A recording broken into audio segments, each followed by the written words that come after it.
பழனியில் ஒரு நிலம் வந்து இல்லீகலாக பார்த்தீங்கன்னா ரிஜிஸ்ட்ரேஷன் நடந்திருக்கு அப்படின்ற ஒரு விஷயம் வந்து நீங்கள் எல்லாருமே செய்தியாக வெளியிட்டிருந்தீங்க. அந்த செய்தியோடு சேர்த்து அது மட்டும் இல்லாமல் நிறைய பொய்யான புரட்டான ஒரு வன்மத்தில் நிறைய விஷயங்கள் வந்து பார்த்திங்கன்னா பல்வேறு கட்சியினரால் பரப்பப்பட்டுருக்கு அப்படின்றது இங்கே எல்லாருக்குமே தெரிஞ்சிருக்கும். பார்த்திங்கன்னா அந்த நிலத்தை வந்து ரிஜிஸ்ட்ரேஷன் பண்ணது என்னுடைய சொந்தக்காரரு, 100 கோடி ரூபாய் மதிப்புள்ள ஒரு சொத்தை வந்து 2 கோடி ரூபாய்க்கு ரிஜிஸ்டர் பண்ணிட்டாங்க, அது மாண்புமிகு அமைச்சருடைய உறவினர் தான் பண்ணியிருக்கிறாரு அப்படின்லாம் சமூக வலைதளத்தில் நிறைய பரவிட்டாங்க. உண்மையிலேயே அப்படி ஒரு உறவினர் எனக்கு எங்கேயோ இருக்காங்கன்றதை கண்டுபிடிச்சி சொல்லியிருக்காங்க பாருங்கள். எப்பேற்பட்ட கண்டுபிடிப்புன்றதை நான் இன்றைக்கி தான் பார்க்குறேன். இப்படிப்பட்ட உறவினர் எனக்கு அங்கே இருக்கிறாங்கன்றது எனக்கே இன்றைக்கி தான் தெரியும். அப்போ அப்படிப்பட்ட இடத்துல இந்த மாதிரியான ஒரு பொய் செய்திகள் எல்லாம் வந்து பரப்பிவிட்டு இருந்தாங்க. அடுத்தது ஏதோ அரசாங்கம் வந்து கவனம் செலுத்தாமல் அரசாங்கமுக்கு தெரிந்து தான் இதெல்லாம் நடக்குது, அமைச்சர்களுக்கு தெரிஞ்சு தான் இதெல்லாம் நடக்குது அப்படின்றது போல் பல பேர் பல்வேறு விஷயங்களை பொய்யாக புரட்டாக சமூக வலைதளங்கள்லையும் சில யூடியூப்களிலும் பார்த்திங்கன்னா பரப்பிட்டு வராங்க. ஸோ அதற்கு ஒரு விளக்கமாக தான் இந்த விஷயத்தை நம்ம சொல்கிறோம். என்னென்ன நடவடிக்கைகள் நம்ம எடுத்திருக்கோம் அப்படிங்கிறத நம்ம சொல்கிறதுக்காக தான் முக்கியமாக இன்றைக்கு செய்தியாளர்கள் சந்திக்கிறோம். இந்த பழனியுடைய அடிவாரத்தில் இருக்கக்கூடிய தண்டபாணி மடத்துக்கு சொந்தமான அந்த நிலத்தை பொறுத்த வரைக்கும் ஏற்கனவே பார்த்திங்கன்னா பல முறை அந்த இடத்தை வந்து ரிஜிஸ்டர் பண்ணக்கூடாது யாருக்கும் அப்படின்னு சொல்லிட்டு பழனி கோயிலுடைய ஜேசி மூலயமாக சப் ரிஜிஸ்டர் ஆஃபீஸ்க்கும் டிஸ்ட்ரிக்ட் ரிஜிஸ்டர் ஆஃபீஸ்க்கும் பல முறை கடிதங்கள் வழங்கப்பட்டிருக்கு. நீங்கள் அந்த கடிதங்கள் பார்த்தீங்கன்னா 15/9/2025, 16/11, 25/12 போன 2025 பார்த்தீங்கன்னா இந்த கடிதங்கள்லாம் நம்ம வழங்கியிருக்கிறோம். இதை தாண்டி கடந்த மார்ச் மாதம் 2026 மார்ச் மாதம் 27ஆம் தேதி அன்னைக்கு வந்து பார்த்தீங்கன்னா அந்த லேண்டை வந்து திரும்ப ரிஜிஸ்ட்ரேஷன் பண்ணுறதுக்கு ட்ரை பண்ணியிருக்கிறாங்க. ஒரு ஃப்ராட்லண்ட் சேல் டீடை வச்சு ரிஜிஸ்ட்ரேஷன் பண்ணுறதுக்கு ட்ரை பண்ணியிருக்கிறாங்க. ஸோ அதையும் நம்ம அன்றைக்கி வந்து பண்ண முடியாமல் போனதுனால என்ன பண்ணுறாங்கன்னா ஒரு ரெஃப்யூசல் ஸ்லிப் ஒன்று கொடுத்துட்றாங்க. இதை பண்ண முடியாது அப்படின்னு சொல்லிட்டு ரெஃப்யூசல் ஸ்லிப்பு ஒன்று அந்த ஏப்ரல் மாதத்தில் 1ஆம் தேதி கொடுத்துட்றாங்க. அந்த ரெஃப்யூசல் ஸ்லிப்பை வச்சுக்கிட்டு அந்த ப்ரைவேட் பார்ட்டி என்ன பண்ணுறாங்க, ஒரு 2-3 பேர் சேர்ந்துக்கிட்டுனா கோர்ட்டுக்கு போகிறாங்க. ஸோ கோர்ட்டுக்கு போயிட்டு ஏப்ரல் 10ஆம் தேதி ஒரு ஆர்டர் ஒன்று வாங்குறாங்க. அந்த ஆர்டரில் வந்து பார்த்தீங்கன்னா கோர்ட்டு வந்து ஒரு வழிமுறையை கொடுக்குறாங்க. டாக்குமெண்ட்ஸ் எல்லாம் வெரிஃபை பண்ணி அது சரியாக இருந்தால் ரிஜிஸ்ட்ரேஷன் பண்ணலாம் அப்படின்ற டாக்குமெண்ட் சரியாக இருந்தால் வெரிஃபை பண்ணி கேன் பி கன்சிடர்னு ஒரு கேன் பி கன்சிடர்னு சொல்கிறாங்க. ஸோ அப்படி வந்து ஒரு ஆர்டரை கொடுக்குறாங்க. இந்த ஆர்டருமே வந்து வித்தின் த 1 வீக், ஒரு வாரத்துக்குள்ளே இதை செய்யணும் அப்படின்றது தான் கோர்ட்டுடைய அன்றைக்கு இருந்த ஆர்டராக இருக்கிறது. ஆனால் அதற்கு பிறகு வந்து பார்த்திங்கன்னா அந்த ஆர்டரை வைத்துக்கொண்டு இப்போ ஜூலை மாதம் என்ன பண்ணுறாங்கன்னா 3ஆம் தேதி வந்து சப் ரிஜிஸ்டர் ஆஃபீஸ் அந்த ப்ரைவேட் பார்ட்டி ஆமாம் ஸோ சப் ரிஜிஸ்டர் ஆஃபீஸுக்கு போகிறாங்க. போயிட்டு 3ஆம் தேதி இதை ரிஜிஸ்ட்ரேஷன் பண்ணணும்னு சொல்லி கேட்குறாங்க. ஆனால் 2ஆம் தேதியே 3ஆம் தேதி அவர் போகிறாங்க அந்த ரிஜிஸ்ட்ரேஷன் பண்ணுறதுக்கு. அதற்கு முன்னாடி நாள் 2ஆம் தேதியே பழனியுடைய ஜேசி என்ன பண்ணுறாரு அப்படின்னா இந்த லேண்டில் எந்த விதமான ரிஜிஸ்ட்ரேஷனும் பண்ணக்கூடாது அப்படின்னு சொல்லிட்டு டிஸ்ட்ரிக்ட் ரிஜிஸ்டர் ஆஃபீஸுக்கு மீண்டும் வந்து கடிதத்தை எழுதிடுறாங்க.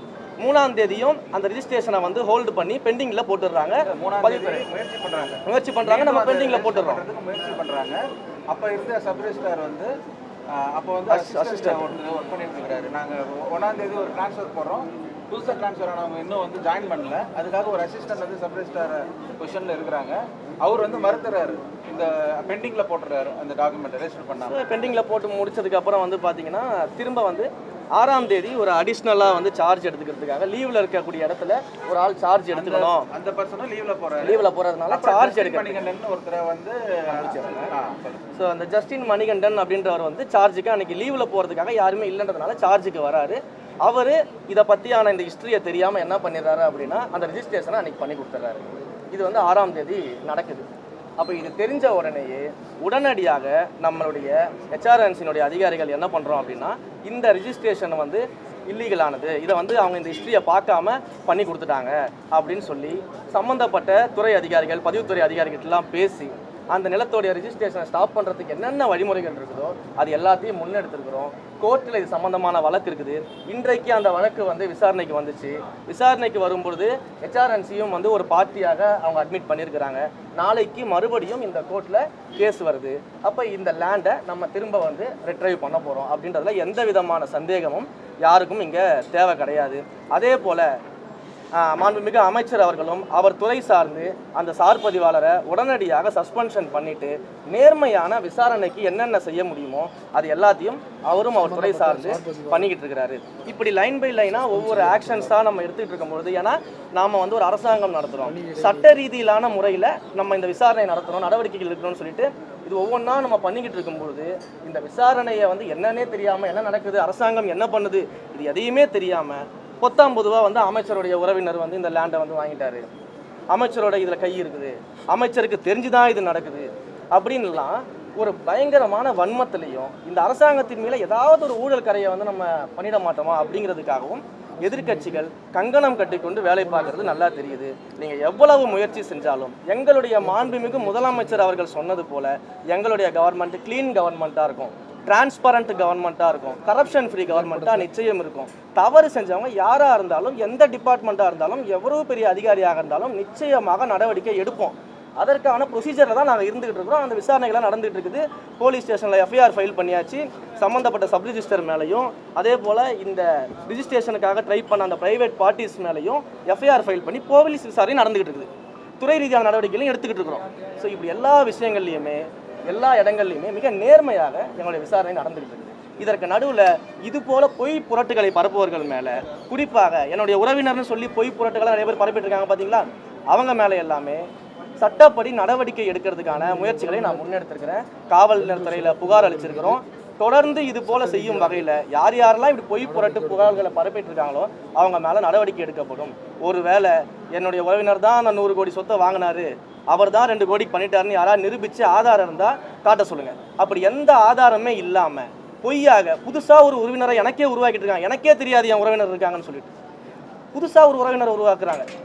கடந்த காலகட்டத்தில் இந்த புதுசாக அப்பாக்கள் எல்லாம் உருவாக்கின மாதிரி, அண்ணன்களை பெரியப்பாக்கள்லாம் உருவாக்கின மாதிரி எனக்கு உருவாக்கிட்டு இருக்கிறாங்க. அப்போ எங்களுக்கு யாரை பற்றியும் கவலை கிடையாது. எங்களுக்கு மடியில் கனம் இல்லை, வழியில் பயம் இல்லை. நாங்கள் தைரியமாக இந்த விஷயத்தில் இருக்கிறோம். இன்னொரு விஷயமும் சொல்கிறேன், கோயில் நிலங்களை பொறுத்த வரைக்கும் 1 இன்ச்சு கூட யாருக்கும் கொடுப்பதற்கு நாங்கள் தயாராக கிடையாது. கோயில் நிலங்களை பொறுத்த வரைக்கும் இது போன்ற இல்லீகல் ஆக்டிவிட்டீஸில் நேர்மையாக துரிதமாக சட்டப்படி எல்லா நடவடிக்கையும் எடுக்கப்படும் அப்படிங்கிறத இந்த இடத்துல நாங்கள் தெரிவிச்சுக்கிறோம். சார் இதே போல வந்து பார்த்தீங்கன்னா வெண்ணமலை, அதாவது கரூர் பிரச்சனையும் கொண்டு வந்தாங்க. கரூரில் வந்து 4 கோயில்களில் இடம் வந்து அந்த இடம் வந்து பார்த்தீங்கன்னா உங்களுக்கு வந்து நீங்கள் கொடுத்ததா வந்து கோயில் இடத்த வந்து தாரவாத்து கொடுத்துட்டாங்க. அப்போ அதுவும் வந்து ஒரு விமர்சனம் வருது, செய்தியாளர் சந்திப்புன்னு சொல்லியிருக்காங்க.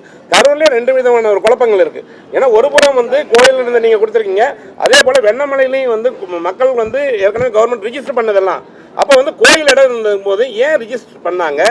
ஏன்னா இப்போ வந்து என்ன பண்ணுறதில்லைன்றீங்க, ஆரம்பத்தில் வந்து ஏன் பண்ணாங்க? இல்லை, அருமையான கேள்வி அண்ணன் கேட்டார். இதுவும் ஒரு பொய்யான புரொபகேண்டா. கோயில் நிலத்தை தாரவாத்துட்டாங்க, கோயில் நிலத்தை பட்டா போட்டு கொடுத்துட்டாங்க, கோயில் நிலத்தை வந்து ஆக்கிரமிப்பாளர்களுக்கு கொடுத்துட்டாங்க, இப்படின்னு டிசைனாக கலராக வந்து போய் சொல்லி ரீல் சுற்றிக்கிட்டு இருக்கிறாங்க சில பேர். குறிப்பாக அண்ணன் நயினார் நாகேந்திரன் போன்றவர்கள்லாம் இது என்ன விஷயம், என்ன ஹிஸ்ட்ரி இருக்குது, என்ன சட்டங்கள் இருக்குது, இது எதையுமே பார்க்காம கலராக ரீல் சுற்றிக்கிட்டு இருக்கிறாங்க சமூக வலைதளத்தில். அதாவது இனாம் ஒழிப்பு சட்டம்னு ஒன்று இருக்குது. இது அண்ணனுக்கு தெரியுமா என்னன்னு எனக்கு தெரியல. இனாம் ஒழிப்பு சட்டத்தின் மூலமாக 1963-67 காலகட்டத்தில் வந்து பார்த்தீங்கன்னா பல்லாண்டுகளுக்கும் மேலாக அங்கே உழவு தொழில் செய்து விவசாயம் செய்து வந்த அந்த மக்கள், குடிவாரம்னு சொல்லக்கூடிய அந்த மக்கள் அங்கே வசித்து வராங்க. அப்போ அவங்களுக்கு அந்த இடத்துடைய உரிமையை கொடுக்கும் விதமாக, அந்த இடத்தை அனுபவித்து அவங்க வந்து அதற்கான பயன்பாட்டுக்கு கொண்டு வரும் விதமாக அந்த இனாம் ஒழிப்பு சட்டத்தின் மூலமாக அன்றைய காலகட்டத்தில் வந்து பார்த்திங்கன்னா ஃபுல் சர்வே, ஒரு செட்டில்மெண்ட் தாசில்தாரை போட்டு கம்ப்ளீட் சர்வே எல்லா வகையிலும் என்கொயரி பண்ணி யார் யாருக்கெல்லாம் நியாயமாக பட்டா வழங்கப்பட வேண்டும்னு முடிவு பண்ணாங்களோ அவங்க எல்லாருக்கும் அப்போவே பட்டா வழங்கிட்டாங்க. இவங்க சொன்னது போல் ஏதோ புதுசாக தாவேக்கா ஆட்சிக்கு வந்தோடனே பட்டா போட்டு கொடுத்துட்டோம் அப்படின்றது ஒரு அப்பட்டமான பொய். அது இனாம் ஒழிப்பு சட்டத்தின் மூலமாகவே அவங்களுக்கு பட்டா கொடுத்தாச்சு. பட்டா கொடுத்ததுக்கு பிறகு 60 ஆண்டுகளுக்கும் மேலாக அந்த மக்கள் வந்து அங்கே வசிச்சுட்டு வராங்க. பல முறை அந்த 60 ஆண்டு காலத்தில் பல முறை அந்த மக்கள் வந்து நிலங்களை விற்கிறது, வாங்கிறது, லோன் எடுக்கிறது, இன்னும் சொல்லப்போனால் பல்வேறு இடங்களில் கவர்மெண்ட் ப்ராஜெக்ட்ஸுக்கு அந்த இடத்த எடுக்கும் பொழுது சம்மந்தப்பட்ட நில உரிமையாளர்களுக்கு அந்த பட்டா வச்சுருக்காங்க இல்லையா, இன்றைக்கி அவங்க என்க்ரோச்சர்னு சொல்கிறாங்க இல்லையா, அந்த பட்டா உரிமையாளர்களுக்கு அரசாங்கமே காம்பன்சேஷனும் கொடுத்துருக்கக்கூடிய வரலாறுகள்லாம் இங்கே இருக்குது. அப்போ அரசாங்கமே ஒருத்தர் காம்பன்சேஷன் கொடுக்குறதுனா அவருக்கு ரைட் இருக்கிறது தானே கொடுக்குறாங்க. அப்போ இதெல்லாம் அங்கே இருக்குது. இந்த 60 ஆண்டு காலம் இருந்தவங்கள சில அரசியல் சூழல்கள் என்ன பண்ணுறாங்கன்னா பிளாக் பண்ணுறாங்க. ஏன் பிளாக் பண்ணுறாங்க அப்படின்னா, இதெல்லாம் கோவில் நிலங்கள், கோவில் நிலங்களுக்கு சொந்தமானது அப்படின்னு சொல்லி 1912 அந்த காலகட்டத்தில் இருக்கக்கூடிய ரிஜிஸ்டர்ஸை எடுத்து வச்சுக்கிட்டு அந்த ரிஜிஸ்டரை மென்ஷனாக பண்ணி இஓக்கள் மூலியமாக அன்றைக்கு இருந்த இஓக்களை வச்சுக்கிட்டு லெட்டரை மட்டும் கொடுத்து சப்ரிஜிஸ்டர் ஆஃபீஸ் மூலமாக இந்த இடத்தெல்லாம் பிளாக் பண்ணிடுறாங்க. எந்த விதமான டிரான்சாக்ஷனும் பண்ண விடாமல் பிளாக் பண்ணுறாங்க, ஜீரோ வேல்யூ பண்ணுறாங்க. அப்போ இந்த பிளாக் பண்ணதுனாலையும் டிரான்சாக்ஷனை ஜீரோ வேல்யூ பண்ணதுனாலையும் அங்கே இருக்கக்கூடிய மக்கள் எவ்வளவு கஷ்டப்பட்டிருக்காங்க, எவ்வளவு போராடி இருக்காங்க, எத்தனை போராட்டங்களுக்கான ஆதாரத்தை நான் கொடுக்க முடியும். முடிச்சிடுறேன். ஸோ இந்த மாதிரியான விஷயங்கள் நடந்துகிட்டு இருக்கும்போது அந்த மக்கள் ஒரு கல்யாணம் காட்சினா லேண்ட் அடிச்சு லோன் வாங்க முடியாது, ஒரு அவசர தேவைக்கு லேண்டை விற்க முடியாது, வீட்டை விற்க முடியாது, எந்த டிரான்சாக்ஷனும் பண்ண முடியாத ஒரு சூழலில் அவங்க மாட்டிக்கிட்டாங்க. இதற்கான போராட்டம் தொடர்ந்து நடந்துகிட்டு இருக்குது. அதே போல் கடந்த தேர்தலில் இதே அதிமுக பாஜக கூட்டணி வச்சு சந்திக்கும் பொழுது இந்த இனாம் விஷயம் தொடர்பாக மக்களுக்கு ஏற்றாற் போல நாங்கள் என்னென்ன நல்ல நடவடிக்கை எடுக்கணுமோ அது எடுக்கிறோம்னு சொல்லி தேர்தல் அறிக்கையிலேயே கொடுத்துருக்காங்க. ஆனால் இன்றைக்கு அவங்க எதிர்த்து பேசுகிறாங்க. புரியுதுங்களா? அப்போ இந்த மாதிரியான விஷயங்கள் பண்ணிட்டு இருக்கிறோம். இதில் நியாயப்படி நீங்கள் பார்த்தீங்கன்னா மொத்தம் வந்து நம்மளுடைய கரூர் மாவட்டத்தை பொறுத்த வரைக்கும் 3071 இனங்கள் சர்வே நம்பர்ஸ் வந்து பிளாக்கில் இருக்கு. அதில் கோவில் நிலங்கள் 2024 சர்வே நம்பர்ஸ் பிளாக்ல தான் இருக்குது. அதை யாராலையும் கை வைக்க முடியாது. ஓகேங்களா? அதே போல் பட்டா நிலம் 1167 நிலங்கள் இருக்குது. அதில் வந்து பார்த்தீங்கன்னா தெளிவான இனங்கள், கிளியர் கேசஸ் அப்படின்னு சொல்லிட்டு இனாம் ஒழிப்பு சட்டத்தின் மூலமாக பட்டா பெறப்பட்டு இண்டிவிஜுவல் நேம்ஸுக்கு பட்டா கொடுக்கப்பட்ட பிறகு அதற்கு பிறகு வந்தக்கூடிய யூடிஆர்லையும் இண்டிவிஜுவல் நேமில் அவங்க பட்டா இருக்கும். அதற்கு பிறகு கம்ப்யூட்டரைஸ்டு பண்ணதுக்கு அப்புறமும் இண்டிவிஜுவல் நேமில் அந்த பட்டா இருக்கும். இந்த 3 ரிஜிஸ்டரையும் சரியாக சரிபார்த்து இந்த கிளியர் கேசஸ் இந்த கேசஸ் மேலே எந்த விதமான கோர்ட்டு வழக்குகளும் நிலுவையில் கிடையாது. எந்த கோயிலும் போயிட்டு எங்களுடைய லேண்டுன்னு சொல்லி சிவில் சூட் போட்டெல்லாம் வழக்குகளும் நிலுவை கிடையாது. அப்படி எதுவுமே இல்லாத இந்த கிளியர் கேசஸ் இருக்கு பார்த்தீங்களா, அதனுடைய பிளாக்ஸை மட்டும்தான், அவங்களுடைய டிரான்சாக்ஷன் இருக்கக்கூடிய பிளாக்கை மட்டும்தான் ரிலீஸ் பண்ணியிருக்கிறோம். இவங்க சொன்ன மாதிரி கோயில் நிலத்தை கொண்டு போய் பட்டா போட்டு கொடுக்கல, புதுசாக பட்டா போட்டு கொடுக்கல, இதெல்லாம் தான் நம்ம பண்ணியிருக்கிறோம். இதுதான் வந்து இங்கே இருக்கக்கூடிய நிகழ்வு. இதை வந்து மூடி மறைச்சிட்டு கோயில் நிலத்தை பட்டா போட்டு கொடுத்துறோன்னு ஒரு பொய்யான ப்ரொபகண்டாவை முன் வச்சுட்டு இருக்கிறாங்க. 3000 சொச்சம் ஏக்கர் டோட்டல் பிளாக்ல இருக்கு. அதுல கோயில் நிலங்கள் 2024 சர்வே நம்பர்ஸ் தான் இருக்கு. ஓகேங்களா? அந்த 2024ல நம்ம ஒரு இன்ச்சு கூட கை வைக்கல.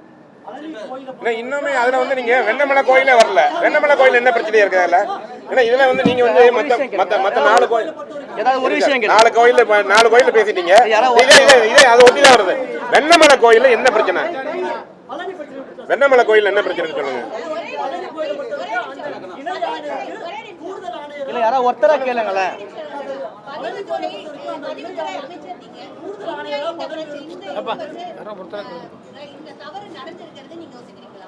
தவறு நடந்திருக்கு. ஸ்டார் 3.0 ன்னு ஒன்னு இது பண்ணிருக்கீங்க. Transparent and paperless. ஒரு இது ரெஜிஸ்ட்ரேஷன் போட்டீங்கன்னா ஈஸி எடுத்தீங்கன்னா எல்லா லிஸ்டும் ஒரு கோயில் நிலம் ஒரு ஏக்கர் நிலம் 100 கோடி இருக்கும்போது அந்த லிஸ்ட் எல்லாம் வரும்போது இது வெறும் சப் ரெஜிஸ்ட்ரார் மட்டும் தான் ஈடுபட்டிருக்காங்க. அமைச்சர் லோகேஷ் அவர்கள் சொல்லுவாங்க. ஒரு விஷயம் நான் சொல்றேன். அவர் சொல்றாரு சப் ரெஜிஸ்ட்ரார் இந்த சப் ரெஜிஸ்ட்ரார் தப்பு பண்ணாருன்னு தெரிஞ்சதுனால தான் அவர் வந்து நேற்றே சஸ்பெண்ட் பண்ணியாச்சு. அவர்கிட்ட நம்ம பேசும்போது ஓரலாக என்ன சொல்றாரு அப்படின்னா, கோர்ட் டைரக்ஷன் வச்சு நான் அந்த பத்திரத்தை பதிவு செஞ்சுட்டேன் அப்படிங்கிறாரு. என்ன அப்புறம் இப்போ நம்ம வந்து அந்த டாக்குமெண்ட் ஹோல்ட் பண்ணி தான் வச்சிருக்கிறோம். இப்போ என்ன கேட்டீங்க? ஸ்டார் 3.0 அவருக்கு மட்டும் தான் தெரிஞ்சு நடந்துச்சான்றது. இல்ல இதுதான் சொல்றேன். இவர் கோர்ட் டைரக்ஷன் வச்சு பண்ணி இருக்கிறாரு. இந்த கோர்ட் வந்து தலையிட்டு இது வந்து டாக்குமெண்ட்ஸ் கன்சிடர் பண்ணி it can be consider to register அப்படிங்கிற மாதிரி ஒரு டைரக்ஷன் கொடுத்துறாங்க. அதை வச்சு இவர் பண்ணிட்டேன்னு எங்ககிட்ட சொல்றாரு. பட் அது தவறு நடந்தது தான் சப் ரெஜிஸ்டரை நாங்கள் சஸ்பெண்ட் பண்ணிட்டோம், டாக்குமெண்ட்டை ஹோல்ட் பண்ணிட்டோம். அதுக்கு தான் சொல்ல வரவே இல்லை. அதுதான் விஷயத்துக்கு வரும். அவரு இப்போ அவர் சொன்னது போல அந்த தவறு நடந்திருக்கு. ஆமா அதுதாங்க சொல்ல வர. அவர் நான் கன்க்ளூட் பண்றேன். ஏன்னா ஒரே விஷயத்தை சுத்தி வர வேண்டாம். நான் கன்க்ளூட் பண்றேன். இருங்க. இதுல சப்ரேஸ் நீங்க இன்னொரு கேள்வி கேட்டீங்க. சப்ரேஸ்டார் மட்டும்தான் இதுல வந்து சம்பந்தப்பட்டிருக்காரான்னு ஒரு கேள்வி கேட்கறீங்க. இவருக்கு மேல யார் இருந்தாலும் இதில் யார் சம்பந்தப்பட்ட துறை ரீதியான நடவடிக்கை எடுத்தாச்சு. இதுக்கப்புறம் விசாரணையும் தொடங்கியாச்சு. இவருக்கு மேல யாராக இருந்தாலும் அவர் மீது என்ன நடவடிக்கை எடுக்கணுமோ அத்தனை நடவடிக்கை எடுக்கப்படும்.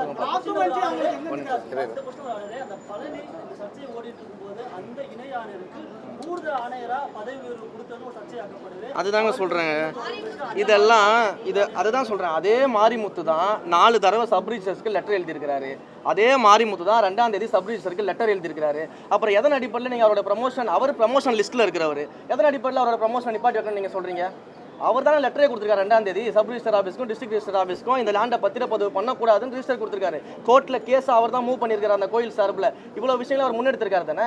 அப்போ இதில் என்ன அவருடைய ரெகுலர் ப்ரமோஷனை கொடுக்கறதுல என்ன பிரச்சனை இருக்குது? இதுக்காக departmental activities, regular promotions, transfers எல்லாத்தையுமே ஸ்டாப் பண்ணி வைக்க முடியும்? இது என்னங்க, இது நிர்வாக ரீதியாக நடவடிக்கை எடுக்கக்கூடாதா?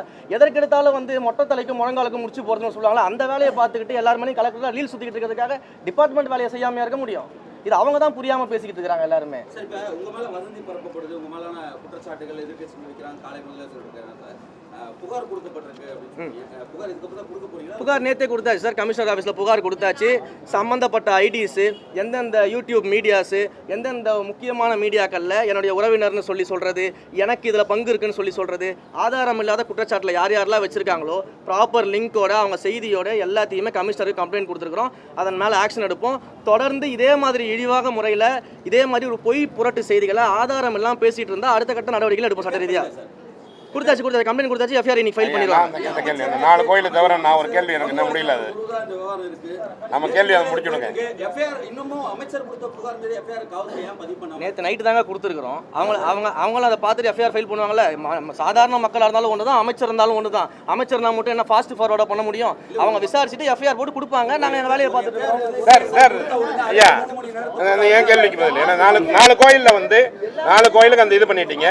இப்போ இன்னுமே அதுதான் சொல்லிட்டேனே, இதுக்கு சம்பந்தப்பட்ட எந்த ஒரு அதிகாரி, எந்த ஒரு தனிநபராக இருந்தாலும் சட்டப்படி நடவடிக்கை உட்படுத்தப்படுவார்கள். சார் சொல்றேன், நாங்க தேவைப்பட்டா இதுக்கு மேல் விசாரணைக்கு எந்த வித லெவலையும் சிஎம் கிட்ட ரெக்வெஸ்ட் பண்ணி அதை வந்து இப்போ 4 கோயில் இருக்குது. ஒரு நிமிஷம், 4 கோயிலில் வந்து அந்த பிரச்சனை இருந்து முடிஞ்சது. அங்கேயே வந்து கரூர்லேயும் இன்னொரு கோயில் இருக்குது பிரச்சனை, வெண்ணமலையில் வந்து கேஸ் போட்டுருக்காங்க, கேஸ் ஓடிட்டு இருக்குது. அதில் என்னன்னா, அதில் இதே மாதிரி தான் இனாமா கொடுத்ததுலேயும் வந்து அவங்களுக்கும் பிரச்சனையாக இருக்குது. அந்த கரூர் வெண்ணமலை கோயில்னால என்ன சிச்சுவேஷன் இருக்குது, என்ன மனு? வெண்ணமலை கோயில் மட்டும் இல்லை சார், கரூர் ரசத்தில் பல்வேறு கோயில்களில் இந்த பிரச்சனை இருக்குது சார். தெளிவாக சொல்கிறோம், முதல் கட்டமாக இந்த 4 கோயிலை எடுத்து இந்த 4 கோயிலில் கிளியர் கேசஸாக இருக்கக்கூடிய பிளாக்ஸை நம்ம ரிமூவ் பண்ணியிருக்கிறோம். இது முதல் கட்டமாக பண்ணக்கூடிய ஃபேஸ் 1 பணின்றதை மிக தெளிவாக சொல்லியிருக்கிறோம். கலெக்டர் அவருடைய அறிக்கையிலையும் அதை சொல்லியிருக்கிறாரு. இது எல்லாமே ஒரு ஸ்டெப் பை ஸ்டெப் ப்ரொசீஜராக பண்ண போகிறோம். இன்றைக்கு கோர்ட்டில் ஹியரிங் வந்திருக்குது, கோர்ட்டில் கவுண்டர் ஃபைல் பண்ண சொல்லியிருக்கிறாங்க.